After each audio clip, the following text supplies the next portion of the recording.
واحد السلام ومرحبا بكم في مقطع جديد حول مباراة المنتخب الوطني المغربي مع نظيره منتخب البرتغال برسم ربع نهائي كأس العالم قطر 2022. Audio Jungle.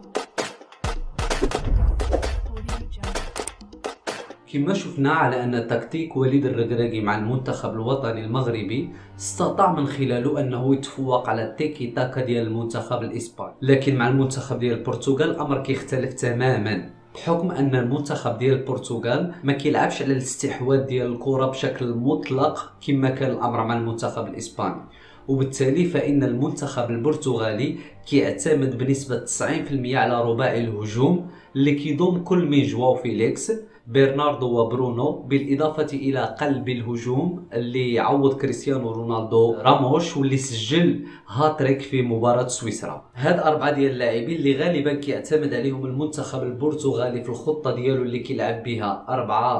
4-2-3-1، واللي من خلاله المنتخب البرتغالي كيلعب بواحد الشكل متوازن كما قلنا، وكيجذب الخصم الى مناطقه، وبالتالي كيقوم بواحد الهجمات معاكسه بواحد الشكل سريع وخطير واللي غالبا كتعطي الفعاليه وكتكون النهايه ديالها هدف. وبالتالي فان وليد الركراكي عليه ان يلعب بنفس التكتيك اللي اعتمدوا مع المنتخب الاسباني، وهو خلق واحد التوازن بين خط الدفاع وخط الوسط وخط الهجوم، مع الاضافه قليلا من فعاليه خط الهجوم، على اعتبار ان المنتخب البرتغالي غيتعمد في بعض فترات من المباراة أنه يعطي الفرصة للمنتخب الوطني المغربي يستحوذ على الكرة باش يقوم بالتقدم إلى مناطقه، وبالتالي يقوم بالهجمات المعاكسة اللي كيبدع فيها المنتخب البرتغالي بشكل كبير. لذلك نتمنوا التوفيق، كل التوفيق للمنتخب المغربي، واللي عنده جميع الحظوظ في الفوز بهذه المقابلة، ولما لا صنع الحدث والتاريخ على المستوى العربي والإفريقي